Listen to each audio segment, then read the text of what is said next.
안녕하십니까. 방금 소개받은 IBM에서 오브젝트 스토리지 담당하고 있는 김태하 시장입니다. 만나 뵙게 돼서 반갑습니다. 제 발표를 시작하기 전에 동영상을 한 1분 50초 정도 되는 거를 보여드리려고 하고 있습니다.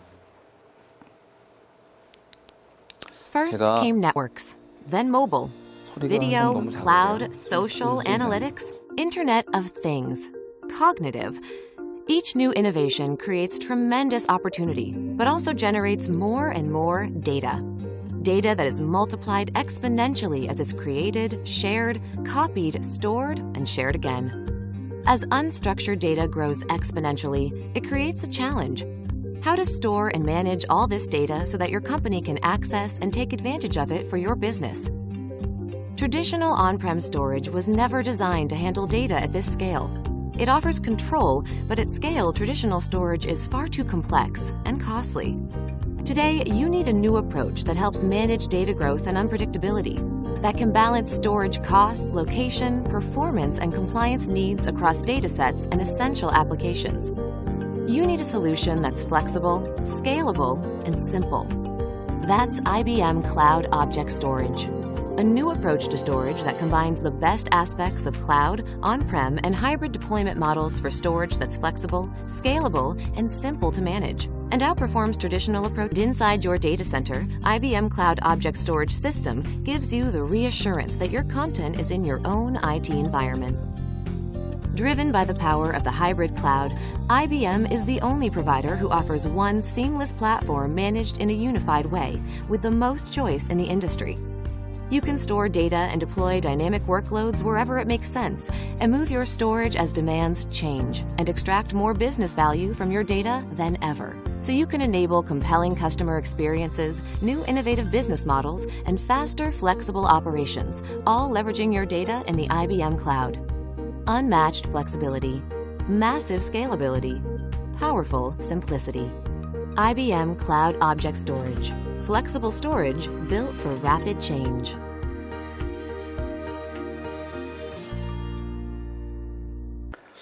백문이 불여일견이라고 한 2분 정도 남짓인데요.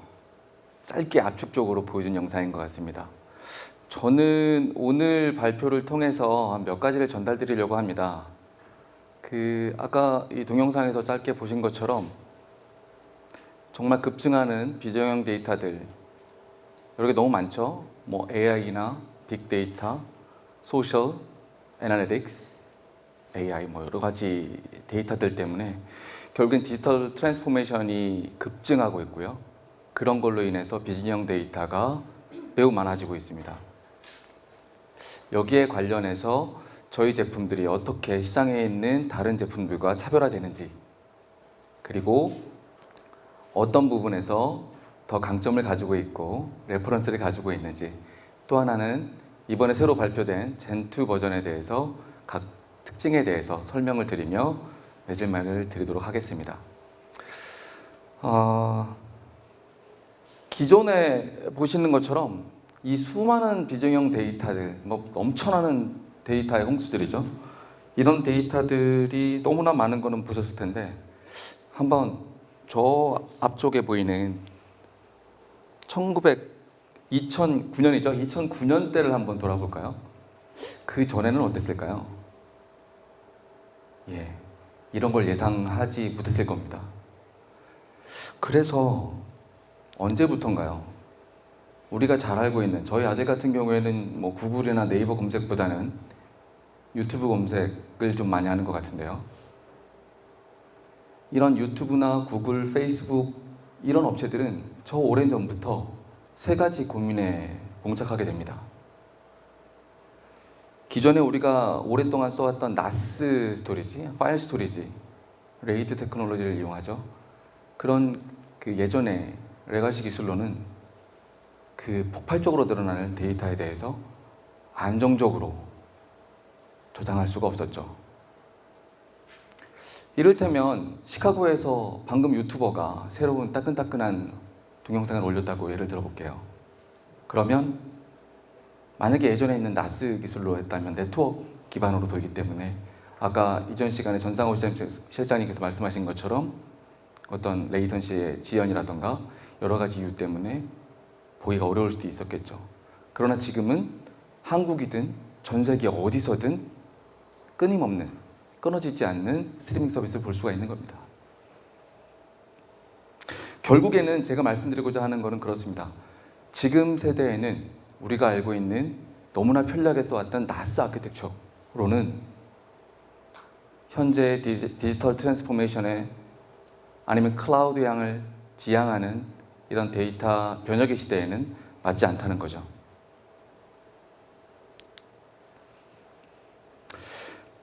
요즘 오브젝트 스토리지가 작년, 올해부터 많은 얘기들이 나오기 때문에 아마 오브젝트 스토리지에 대해서는 이 전 세션을 통해서도 그렇고 많이 들으셨을 거라고 생각이 됩니다. 한 3가지 오해가 있는 것 같아요. 첫 번째, S3 프로토콜이 뭐냐면 기존에 있는 오브젝트 스토리지와 연계해주기 위한 HTTPS나 REST API를 지원하는 그런 대명사적인 통신 프로토콜이죠. 이 S3 프로토콜을 지원하면 오브젝트 스토리지일까요? 아니죠. 네. 아까 제가 전장표에서 말씀드린 것처럼 전통적인 나스 아키텍처에 S3 프로토콜을 에뮬레이팅해서 지원하는 경우의 스토리지가 시장에 꽤 많이 있습니다. 우리는 그런 에뮬레이팅된 오브젝트 스토리지와 저희 본연의 오브젝트 스토리지를 구분할 줄 알아야 됩니다. 이유는 아까 제가 나스는 여러 가지 약상이 있다고 그림표에서 보여드렸죠. 여러 번의 복사본을 관리해야 되고 데이터를 많이 복제하고 또 관리하는 데 시간이 많이 걸리기도 하고요. 지오그래픽하게 다양한 곳에서 데이터를 액세스하거나 또는 저장하거나 하는데 시간이 많이 걸리기 때문이죠. 두 번째로, 오브젝트 스토리지가 아카이빙이나 백업에 많이 쓰입니다. 그러나 이거 전용일까요? 아닙니다. 네. 벌써 아시는 분들은 고개를 이렇게 적고 계셨죠. 예. 지금 저희가 시장에서 알고 있는 모든 백업 소프트웨어들, 뭐 베리타스나 컨볼트나 넷백업, 뭐 알맨, 빔 이런 회사들이 제일 먼저 준비하고 서포트하기 시작한 게 오브젝트 스토리지입니다. 아까 말씀드린 것처럼 시장은 폭발적으로 늘어나고 있기 때문에 그 수많은 데이터를 백업하고 아카이빙하는 소프트웨어 회사들이 지원하기 시작한 거죠. 사실은 그 외에도 다방면에서 사용되고 있습니다. 오브젝트 스토리지는 셋째로 좀 저렴한 안정성이 떨어지는 그런 스토리지일까요? 혹자는 VTL이나 테이프 대체하니까 아마도 저렴하니까 그런 용도에 쓰지 않겠나 이렇게 말씀하시는 분도 있습니다. 그러나 저희 오브젝트 스토리지는 15자리 가용성과 8자리 이상의 신뢰성을 가지고 있는 업계 유일의 스토리지가 되겠죠. 간단하게 너무나 잘 아시겠지만 오브젝트 스토리지는 기존의 나스가 데이터, 계층형 디렉토리 구조를 가지고 있는 나스가 저장하는 방식과는 다릅니다.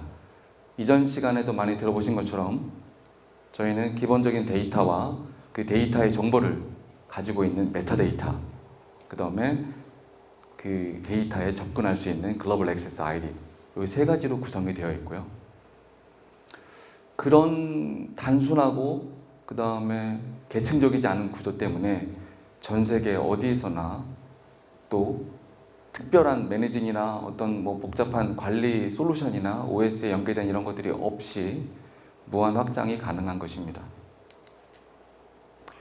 이런 이유들 외에도 오브젝트 스토리지, 특히 저희 IBM 클라우드 오브젝트 스토리지는 업계에서 6년 연속 또는 다른 기관들은 한 3년 이상 연속적인 마켓 리딩을 하고 있습니다. 여러 가지 이유들이 있죠. 아까 제가 말씀드린 것처럼 저희 오브젝트 스토리지는 복제본을 사용하지 않습니다. 그리고 이미 수백 페타에서 엑사바이트급 이상의 레퍼런스를 가지고 있습니다. 그 외에도 암호화된 기능이 이미 빌트인 되어 있고요.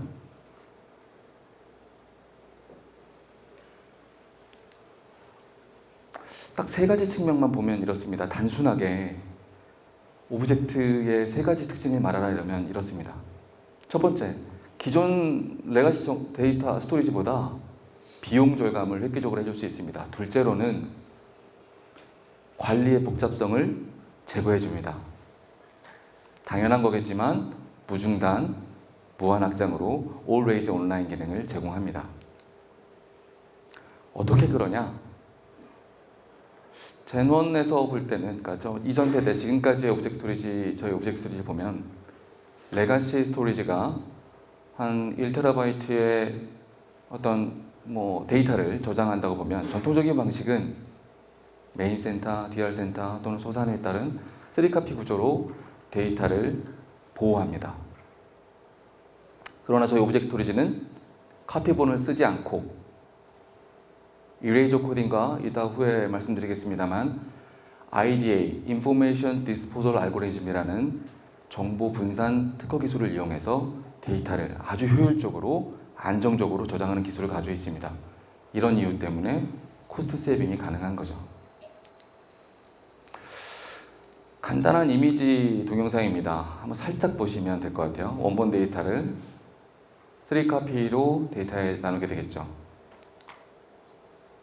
근데 저희 오브젝트는 어떨까요? 여기 중요한데요. 잘 보세요. 저기 막 잘게 나눠져 있죠. 제가 조금 다음 장표에서 설명드릴 IDA의 근간입니다. 저게 나눠진 개수가 이따가 다음 장표에서 보여줄 전체 스토리지에 저장될 그 개수와 같습니다. 12개로 나눠져 있죠. 그래서 결국에는 카피본을 사용하지 않기 때문에 기존 용량보다 훨씬 적죠. 이것은 무슨 것을 의미하냐면 관리할 인력, 관리 비용이 준다는 거고요. 맨파워적으로. 두 번째로는 뭐죠? 전력량, 렉, 스페이스 세이빙 이런 측면도 당연히 들어가겠죠. 그리고 데이터 관리 비용도 또는 거기에 필요한 소프트웨어 라이센스 비용도 당연히 줄겠죠. 읽을 때는 어떻게 하냐면요. 중요한데요. 아까는 좀 잠깐 사라진 거 보셨습니까? 예, 데이터 한 6개 나눠져 있었죠. 꼭 읽어야만 되는 데이터, 미리 정의한 그 개수만큼을 있다면, 아까 제가 나눠드린 12개의 그 슬라이스 중에서 그 데이터만 있다면 언제 어디서든지, 이게 장소에 구애 없이 한 데이터 센터에 있든 다른 데이터 센터에 있든 데이터를 살리는 기술입니다. 간단하게 어떤 특허 기술이 있냐? 아까 제가 말씀드린 것처럼 보안 시큐리티 부분이 굉장히 강합니다. 미국의 정보기관에서도 특허를 받아서 같이 사용하고 있고요. 좀 전에 보여드린 거죠. 원래 이미지, 동영상, 음원 파일, 이미지 다 상관없습니다. 로그 파일이든 그런 원본 데이터를 처음에 받아서 암호화합니다. 엔크립션 하고요. 모래알처럼 잘게 나눠서, 아까 저희가 IDA라고 그랬죠. 정보를 잘게 나눠서 분산한다고요. 그 분산할 때 꼭 내가 필요로 하는, 읽어야만 하는 개수, 나는 이거를 6등분할 거야. 여기 6이라고 표현됩니다. 그리고 나서 이레이저 코딩 기법을 이용해서 전체를 한 12개 사이즈로 만들죠. 이따 말씀드리겠습니다만 저희 오브젝트 스토리지는 이렇게 꼭 읽어야 되는 데이터와 더 많은 그 색인이나 간지라고 그럴까요? 필요에 따라서 데이터를 더 애드할 수가 있죠. 그렇지만 이 전체 데이터에 대해서 그렇게 이레이저 코딩에서 나눠진 12개의 데이터 슬라이스를 각 스토리지 노드에 저장하는 방식입니다. 이런 것들이 왜 차별화되느냐? 아까 말씀드린 것처럼 이런 기술이 있기 때문에 데이터가 분산되어 있어도 무너지지 않죠. 사라지지 않죠. 안정적이죠. 말씀드린 것처럼 12개의 슬라이스터에 데이터를 저장했다고 볼게요. 우리 물리적 공간인 X86 12대를 예를 들어 보았습니다. 데이터가 암호화돼서 잘게 나누어서 저장이 되었습니다. 그 중에서 제가 꼭 읽어야 될 데이터는 몇 개였죠? 6개였죠? 예, 가장 빠른 스마트 스캔, 스마트 리더 이렇게 얘기하는데요. 가장 빠르게 읽은 선착순으로 6개의 데이터만 있다면 원래 이미지는 살리는 기술입니다. 그렇다면 데이터 센터 하나가 무너지거나 아니면 다른 데이터 센터에 있는 노드가 장애가 났다 하더라도 아직 우리에게는 읽을 수 있는 6개의 데이터가 남아있기 때문에 이 데이터는 살릴 수 있는 겁니다. 이런 이유 때문에 정말 말도 안 되게도 1조 년에 한 개의 데이터, 그러니까 한 1000개씩 묶여있는 오브젝트 단위로 봤을 때 1조 년에 한 개의 데이터가 잃어버릴 수 있는 확률을 가지고 있는 거고요. 가용성으로 저희가 9디짓이 15개라고 말씀을 드렸습니다. 그리고 데이터의 어떤 안정성을 봤을 때 1년에 눈 한 번 깜빡할 정도 또 안 되는 그 시간 정도의 장애율도 채 가지고 있지 않는 거죠. 이런 기술로 말미암아 오브젝트 시장에서 단연코 차별화된 기술로 리딩을 수년째 해오고 있는 것입니다. 저희 IBM 오브젝트 스토리지가 가지고 있는 또 다른 강점이 있는 차트인데요. 여기 보시는 것처럼 타 벤더들처럼 하드웨어 디펜던시를 가지고 있지 않습니다. 그 얘기는 뭐냐면 고객이 가지고 계시는 커모디티 X86에 똑같은 소프트웨어 디파인 스토리지죠. 똑같은 기술을 적용을 하면 그게 IBM 하드웨어로 구성되어 있는 어플라이언스든 아니면 시장에 있는 커모디티 서버든 똑같은 기능을 구현할 수 있다는 겁니다. 주로 저희 오브젝트 스토리지는 두 가지 영역에서 고루 쓰이고 있습니다. 첫 번째는 프라이머리 스토리지입니다. 두 번째는 세컨더리 스토리지입니다. 우리가 잘 알고 있는 세컨더리 스토리지는 어떻죠? 아까 전상호 실장님 말씀드린 것처럼 백업, 아카이브 우리 전통적인 방법에서 많이 쓰이고 있죠. 그리고 또 컨텐츠 매니지먼트에도 많이 쓰일 거고요. 또 그렇기 때문에 웜 기능이 필요한 경우에도 많이 쓰일 겁니다. 그런 반면에 우리 아까 첫 번째 시간에서 삼성에서 말씀해 주신 것처럼 요즘에는 또 AI, 빅데이터, 데이터 레이크 이런 아주 빠른 트랜잭션이 필요한 경우에도 쓰게 되겠죠. 그래서 오브젝트에는 이 뒤에 제가 용례들을 좀 설명을 드릴 텐데요. 아주 다양하게 쓰이고 있습니다.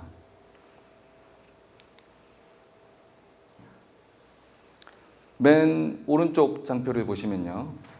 우리가 잘 알고 있는 전통적인 방법이죠. 아까 말씀드린 백업이나 나스, 파일 싱크 앤 쉐어, 아카이브 이런 영역에 많이 오브젝트가 쓰이고 있고요. 또 중간에 보시면은 스파크 하드 앞전 장표에도 많이 보셨죠?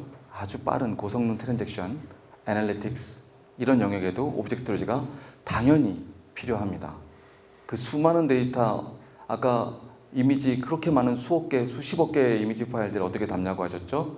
바로 이 오브젝트에 담을 수 있습니다. 좀 전에 인젠트에서 우리 상무님 말씀하셨죠? 그렇기 때문에 인젠트의 그런 솔루션들도 오브젝트 스토리지를 선택하게 됐다고. 그런 이유들입니다. 당연한 거지만 모바일 앱이나 클라우드 네이티브 쪽, 그 다음에 우리 잘 알고 있는 팍스나 EMR 쪽 그런 유전자 정보들 이런 거 저장하는데도 아주 유용한 방면으로 쓰이고 있습니다. 차별화된 장표가 또 있죠. 저희 다 보시면 이름 알만한 회사들이 많이 있을 겁니다. 아까 말씀드린 백업 영역이라던가 아카이브 스토리지 영역, 콜래보레이션 영역 이 모든 영역에 있어서 약 100여 개 이상의 어플리케이션들과 솔루션들에 이미 저희 소프트웨어 디파인 스토리지인 오브젝트 스토리지는 모두 서티가 되어 있습니다. 타사에서 얘기하고 있는 어떤 버전별로 조금씩 다르게 서포트합니다 이런 게 아니라 저희는 아까 말씀드린 어플라이언스 장비와 모든 커모디티 상용 X86 서버에 동이 같은 성능과 기술을 서포트한다는 거죠. 이게 굉장히 중요한 의미를 가지고 있습니다. 오브젝트 스토리지의 S3가 굉장히 유명하고 그 다음에 많이 쓰이는 것처럼 우리 얘기되는 대명사가 클라우드 업계에서는 아마존과 IBM, 구글, MS, 오라클 이렇게 있겠습니다만 그런 모든 그 클라우드 업체들이 가장 중요시하는 넘버원이 바로 이 어플리케이션 간의 호환성, S3 프로토콜을 호환하는 그런 어플리케이션 간의 호환성들이 가장 중요하게 됩니다. 이제 가장 중요한 거, 오브젝트 스토리지에서 뭐 간단하게 설명을 쭉 드렸어요. 태동이 어떻게 됐고 예전에 어떻게 시작돼서 지금까지 이렇게 기술 발전이 되어 있는지 말씀을 드렸습니다. 오늘 장표에서 이제 제가 말씀드린 새로운 버전이 나왔죠. 오브젝트 스토리지 젠2 버전에 대해서 특징들을 설명드리면 사실 여기 밑에 다 들어있습니다. 아까 하드웨어 같은 경우에 partially 우리 잘 아는 것처럼 뭐 하프 파퓰레이션이 가능하다는 거죠. 반만 증설하고 나중에 디스크만 꽂아서 증설하는 방법이 당연히 가능하고요. 또 코스트가 한 무려 한 25%에서 51% 가까이가 다운이 됐습니다. 굉장히 도입하시기가 더 좋아졌죠. 그리고 두 번째로는 당연한 걸 수도 있는데 그 상용 커머디티 X86이 성능도 좋아지고 GPU도 좋아지고 하다 보니까 성능도 같이 올라서 한 15% 정도 향상이 되었습니다. 그리고 기존에 우리가 잘 알고 있는 젠1 버전, 이전 세대의 어플라이언스 버전이나 아니면 커머디티 X86과의 혼합 서포트, 그래서 꼭 고객의 어떤 투자 보호를 유지해준다. 이런 부분에서 강점이 될 수 있겠죠. 세 가지로 보면 성능과 가격, 유연성 면에서 차별화된다고 볼 수 있고요. 결국 말씀드린 것처럼 가장 최신의 인텔 제온 프로세서를 지원하고 있고 뭐 다 성능 관련돼서 하이퍼 퍼포먼스 사스 컨트롤러와 그 다음에 RDMA/를 지원하고 있고요. 오브젝트 스토리지가 아까 제가 말씀드린 것처럼 그 세컨드 스토리지가 아니라 퍼스트 스토리지로서 쓰이는 부분이 바로 이런 것들도 하나 있습니다. 예로 뭐 카프카나 아까 말씀드린 것처럼 노티피케이션 서비스를 하기 위해서도 쓰고요. 그리고 스펙트럼 디스커버를 통해서 메타데이터를 서칭하거나 관리하는 쪽에도 많이 사용되기도 하고요. 하둡, 스팍 관련된 부분에서도 공이 많이 사용되고 있습니다. 그 모든 수많은 데이터를 저장하기에 아주 적합한 스토리지고 이미 사용되고 있죠. 한 예로 저희는 하둡이나 스팍 부분에 대해서 저희 오브젝트 스토리지만 더 독보적으로 추가 개발을 함으로써 기존 하둡에 있는 그 커넥터를 이용하는 경우보다 약 18배 이상의 성능 효과를 가져오게 됐습니다. 구성을 간단하게 설명을 드릴게요. 이 뒤에는 약간 하드웨어적인 얘기들이 있습니다만 저희 오브젝트 스토리지는 매니저 노드, 액세서 노드, 슬라이스 스토어라는 스토리지 노드 이 세 가지로 구분이 됩니다. 매니저 노드는 전체 오브젝트에 대해서 지금 스테터스를 관리를 해주고 한눈에 지금 관리되고 있는 수많은 그 스토리지 오브젝트의 내용들이 어떻게 관리되는지 어디에 혹시 디스크 폴트라던가 장애 요소가 있는지를 보여주는 거고요. 액세스 같은 경우에는 각 전 세계 어디서든 지리적으로 분산되어 있는 곳에서 들어오는 수많은 데이터들을 암호화하고 인제스트해서 결국 스토리지 노드의 슬라이스토어의 IDA와 유레이저 코딩을 통해서 저장하는 기능이 되겠죠. 이번에 새로 나온 젠2 버전에서는 기존에 우리가 잘 알고 있는 12베이 노드짜리가 있고요. 그 다음에 뒤에 나오고 있는 구성이 어떻게 되냐면 매니저와 액세서와 슬라이스터인데 젠2 버전에는 컨트롤러가 추가가 되고 컨트롤러 밑에 제이버드 형식으로 늘어나게 되어 있습니다.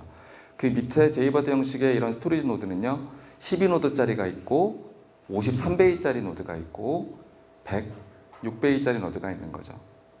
아까 제가 말씀드린 것처럼 거기에 뭐 4테라, 8테라, 10테라, 12테라 또는 이번에 새로 추가된 14테라, 16테라까지 모든 디스크에 대해서 공이 지원하고 있고 말씀드린 것처럼 53베이나 106베이 같은 경우에는 하퍼플레이션을 다 지원하는 거죠. 이런 것들이 가능하면서 가격은 획기적으로 줄어들고 성능은 좋아지고 그 다음에 물리적 확장도 굉장히 좋아졌습니다. 가장 작게 시작할 수 있는 오브젝트 스토리지는 저희가 144테라, 로 데이터로 144테라로 3노드로 구성을 할 수가 있고요. 아주 저렴한 비용으로 시작을 해서 결국 엑사바이트까지 계속 무한 확장이 가능합니다. 뿐만 아니라 아까 제가 저희 어플라이언스 제품으로도 구성할 수 있지만 고객께서 가지고 계신 서드파트 제품으로도 공이 구성할 수 있다고 말씀드렸죠. 재밌는 것은 처음 한 세트를 구현을 하시고 확장할 때에는 그보다 처음 구성했던 것보다 훨씬 더 비용을 감소할 수 있고요. 이번에 나온 새로 나온 기준으로 봤을 때 한 렉에 약 13.5페타의 스토리지를 저장할 수 있고 또 클라우드와 많이 비교를 하시니까 기가바이트당 달러바이트당 기가를 보게 되면 약 0.08 거의 뭐 클라우드에서 사용하고 있는 스토리지 단가까지 낮춰질 수도 있습니다.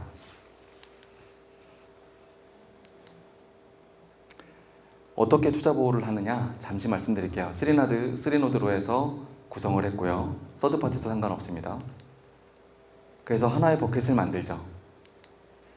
이번에 새로 나온 젠2 버전으로 좀 더 고성능의 스토리지 풀을 만들었다고 보겠습니다. 익스텐디드 하고요. 역시 하나의 단일 네임스페이스로 묶습니다. 그런데 비즈니스가 너무 잘 되고 데이터가 너무 폭발적으로 늘어나기 때문에 더 큰 용량의 스토리지가 필요하게 돼서 이를테면 106배이나 아니면 더 하이덴시티 모델을 지원하고 있는데요. 그런 부분들을 더 증가하게 되고 역시 같이 단일 네임스페이스로 묶을 수가 있습니다. 저희 오브젝트 스토리지는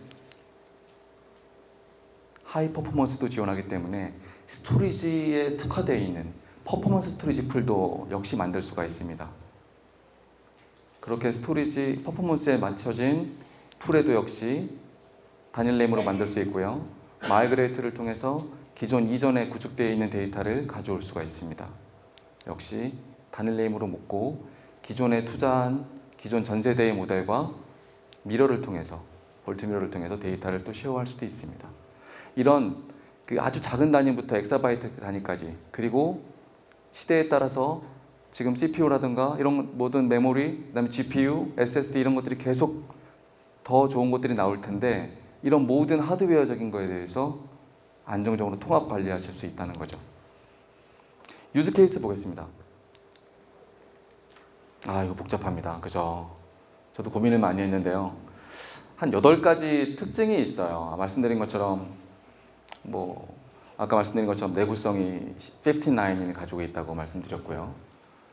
확장성 72테라는 유저블 72테라입니다. 피지컬 144테라였고요. 72테라부터 무한 확장이 가능하고요. 그리고 말씀드린 것처럼 여러 벌의 카피볼을 가져가지 않기 때문에 코스트 절감 효과가 뛰어나고요. 그리고 메타데이터 관리할 때 색인 기능이라던가 버저닝이라던가 이런 기능을 통해서 좀 더 효율적인 관리가 가능하고 전 세계 어디서나 환경에 구애 없이 액세스가 가능하고요. 그 다음에 장애나 이런 거에 관계없이 always 온라인 상태를 유지할 수 있는 기술들, 그 다음에 보호 기술들, 이런 암호화되는 기술들이 이미 빌트인 되어 있고요. 필요에 따라서는 고객의 서브사이드 SSE라던가 이런 경우에 고객 사이드의 어떤 특정한 그 데이터 보호 기술을 같이 융합해서 사용하실 수도 있고요. 무엇보다도 필요에 따라 성능이 필요하다면 스케일아웃 나스와 달리 얘는 별도로 스토리지가 필요하면 스토리지 풀만, 성능이 필요하면 성능 풀만 늘릴 수가 있는 거죠. 이런 이유 때문에 수많은 유즈 케이스가 생겨났습니다. 보이시나요? 이거 보기 힘드신 장표고요. 다른 경쟁사 어디 가셔도 엑사바이트급 거의 100베타 이런 거는 상상도 못 하실 겁니다. 이 정도의 유즈 케이스들이 실사례에서 저희는 이미 수년간 돌아가고 있고요. 소프트웨어 디파인드 스토리지 기술로서 그게 보신 것처럼 초기 장표에서 보신 것처럼 온프라미스와 클라우드와 하이브리드의 공이 사용되고 있습니다. 요 전 세션에 보신 것처럼 인젠트에서도 저희 오브젝트 스토리지를 선택을 하셨고요. 앞으로 양사 간의 협력을 통해서 시장에서 좋은 울림이 있을 걸로 기대하고 있습니다. 이 장표는 좀 살짝 넘어가겠습니다. 5배가 빨라지고 가용성은 훨씬 많아지겠죠? 국내 금융 사례입니다. 아카이빙 사례고요. 기존의 엔사의 나스 스토리지를, 프라이머리 스토리지를 쓰고 계셨습니다. 그런데 이 데이터에 얼마만큼의 데이터가 저장되어 있는 건 아는데 몇 년 동안 안 쓰는지, 리드가 없는지, 아까 5년 동안 데이터를 뭐 관리 없이 놔두는 거죠. 그러다 보니까 함부로 지울 수도 없고 함부로 아카이빙하기도 어렵습니다. 그러나 저희 오브젝트 스토리지를 이용함으로써 기존에 잘 안 쓰고 있는 인액티브 데이터, 콜드 데이터들을 오브젝트에 연결함으로써 기존에 있는 나스는 굉장히 라이트해지니까 속도나 성능 부분에서 굉장히 빨라졌고요. 두 번째로는 증설할 필요가 없겠죠. 그래서 몇 년 더 쓸 수가 있게 됐고요. 백업이나 이런 관련된 리플리케이션을 하기 위한 라이센스 비용도 줄게 되었죠. 그리고 테이프에 아카이빙 하는 것이 아니라 저희는 디스크 베이스다 보니까 SLA를 지켜줘서 굉장히 빠르게 필요할 때 복구해서 쓸 수 있게 되었습니다.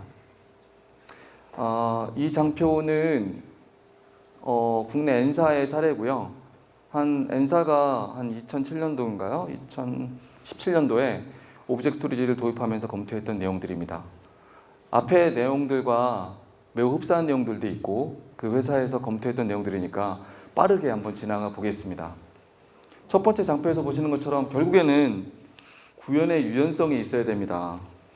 경쟁사 같은 경우에는 이레이저 코딩을 사용한다고 하지만 역시 나스 베이스의 S3 프로토콜을 에뮬레이팅한 거기 때문에 제약이 좀 있습니다. 무한 확장이나 안정성에 검증이 되지 않았습니다. 하드웨어 유연성, 벤더 락킹이 없죠. 확장성, 필요한 거에 따라 아까 말씀드린 것처럼 성능이면 성능, 퍼포먼스는 스토리지 용량이면 스토리지 풀에 따라 독립적으로 관리할 수 있다는 거고요. 설명드리겠습니다만 국내뿐만 아니라 전 세계 글로벌 리전에 멀티 사이트를 서포트합니다. 그리고 가장 중요한 수많은 저희가 지금 100여 개 이상의 어플라이언스들을 또 서포트를 하고 있는데요. 그 기술 S3 프로토콜을 지원하고 있는 것들이 가장 중요한 포인트라고 볼 수 있겠습니다. 각각의 설명인데요. 이 부분에 대해서는 좀 넘어갈게요. 관리하는 매니저와 액세서 슬라이스로 구성되어 있고 각각 필요에 따라 증설할 수 있다는 점. 그 다음에 유연한 환경이라고 그랬죠. 저희가 이게 1000여 가지 이상으로 구성을 할 수가 있습니다. IDA 구성을 1000여 가지 이상으로 할 수가 있고요. 간단하게 3가지 측면으로 말씀을 드리는 건데요. 높은 안정성을 필요로 하는 경우에는 아무래도 아까 말씀드린 것처럼 꼭 읽어야 되는 개수와 그 버퍼를 둬서 6대6 이런 식으로 두겠죠. 그렇지 않은 경우에는 아카이빙 같은 경우에는 용량을 많이 필요하지만 그 정도 높은 99.999까지 필요하지 않기 때문에 좀 저렴하게 구성을 할 수가 있겠죠. 이런 다양한 구성이 가능하다는 게 또 장점이고요. 기존의 3카피를 지원하고 있고 지금도 2카피 이상 지원하고 있는 타사의 오브젝트 스토리를 달리 저희는 한 100배 이상의 성능을 보여주고 있습니다. 말씀드린 것처럼 커머디티 서버, 눈으로 보시는 것처럼 뭐 HP나 레노버, 휴렛 패커드나 아니면 슈퍼마이크로 이런 여러 가지 제품들에 대해서 서치되어 있는 하드웨어에는 모두 사용할 수가 있고요. 저희 IBM에는 이런 그 기존에 새로 추가되는 신규 서버 또는 신규 브랜드에 대해서 고객이 요청 시에는 거기에 적합한 테스트를 통해서 서티를 증명해주고 있습니다. 풀을 만들 때에도 용례에 따라서 멀티 테넌스를 다 지원하고 있기 때문에 아주 중요한 업무를 나눌 때는 IDA를 아까 같이 고가 형성을 위해서 만들기도 하고요. 또는 아카이빙용으로 또는 더 저렴한 용도가 필요할 때는 거기에 맞춰서 만들기도 합니다. 액세서 노드를 추가로 늘릴 때마다 선형적으로 늘어나는 것을 보실 수가 있고요. 멀티리전으로 저희는 전 세계 8개 사이트에 그 멀티리전 서포트를 지원하고 있습니다. 이거는 뭐 2017년도 기준이기 때문에 그때 S3에 서포트하는 것들이 경쟁사는 채 50%를 밑돌았던 것 같아요. 저희 오브젝트 스토리지는 현재 98% 이상의 지원율을 가지고 있습니다.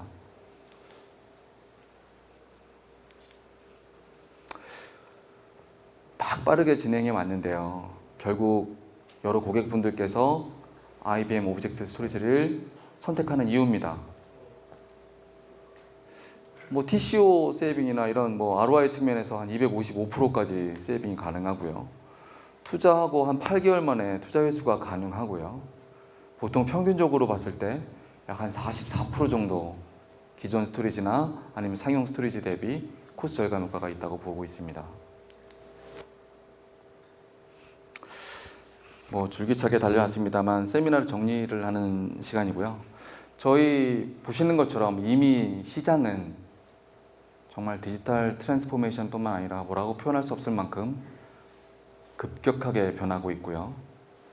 이런 것들이 단순하게 데이터를 어떻게 효율적으로 저렴하게 저장하고 뭐 이렇게 하는 게 뿐만 아니라 어떻게 이런 다양한 스토리지, 수많은 스토리지를 정말 비즈니스 가치에 맞게 잘 얼라이먼트하고 애자일하게 서포트할 수 있는지, 단순하게 비용을 쓰는 부서가 아니라 이 데이터를 적시적소에 잘 활용함으로써 고객의 비즈니스 밸류를 높여주는 역할을 할 수 있는 오브젝트 스토리지에 대한 설명이었습니다. 한 4가지로 정리를 해보려고 합니다. 오브젝트 스토리지, 첫 번째 투자보 말씀하셔야 되잖아요, 그죠? 그다음에 무한 확장 가능해야 되잖아요. 그리고 벤더 락기는 없어야 되죠. 없어야 됩니다. 저희는 그 모든 부분에서 지원해주고 있고요. 안정성과 신뢰성. 저희 오브젝트 스토리지 뭐 S3 지원합니다. 저희 레퍼런스 몇 개 있고요. 네, 시장에서 괜찮습니다. 오브젝트 스토리지는 다 거기서 거기고요. 이런 얘기는 안 통하죠. 실제로 운영해봤는지, 어떻게 차별화가 되는지, 단순하게 지금 뭐 50테라, 100테라 도입하는 게 아니라 향후 페타급 이상, 그 이상으로 증가할 때에 대한 검증을 할 수 있는 아키텍처인지, 도입하고 1년 만에 롤백하는 게 아니니까요. 그래서 한번 반드시 검토해 보셔야 되는 거죠. 세 번째로는 아주 강점이죠. 네, 당연한 거지만 기존 전통적인 파일 스토리지, 나스 스토리지 베이스의 기술이 아니라 이레이저 코딩과 IBM만 가지고 있는 독보적인 기술, 분산 처리 기술, 정보를 분산 처리하는 기술인 IDA 때문에 아주 다양하게 고객의 요건에 따라서 데이터를 저장하는 곳을 설계할 수 있다는 거죠.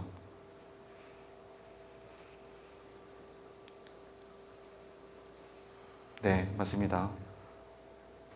최근에 엔사 같은 경우에도 그렇고 수많은 기업들에서 데이터를 보호하기 위해서 메인 센터, DR 센터뿐만 아니라 클라우드에다 제3의 센터를 또 만들기도 하고요. 국내뿐만 아니라 AP나 유럽, 미국 등지의 제3의, 제4의 데이터 센터를 만들기도 합니다. 그래서 이런 모든 데이터들이 글로벌 어디에서 소산되어 있든 어디에서 필요로 하든 아주 안정적이고 유연하게 액세스해서 비즈니스에 전달해 줄 수 있게끔 만든 제품, 이것이 바로 오늘 제가 소개드린 IBM 클라우드 오브젝트 스토리지입니다. 오늘 제 발표는 여기까지고요. 결국에는 시장에서 이미 오브젝트 스토리지에 대한 그 요청은 엄청나게 쇄도하고 있고, 다만 여러분께 마지막으로 제가 말씀드리고 싶은 거는 정말 오브젝트 스토리지가 어떤 것을 체크해야 되는지, 어떤 부분들을 도입할 때 고민해야 되는지, 카피를 쓰고 있는지 에뮬레이팅만 쓰는 게 아닌지, 그리고 다양한 레퍼런스를 가지고 검증되어 있는 솔루션들인지, 이런 부분들을 검토하실 때 다시 봐주시면 감사하겠습니다. 저희 오브젝트 스토리지는 언제든지 준비되어 있고요. 고객께서 원하시면 테스트도 준비되어 있습니다. 오늘 제 발표 여기까지입니다. 감사합니다.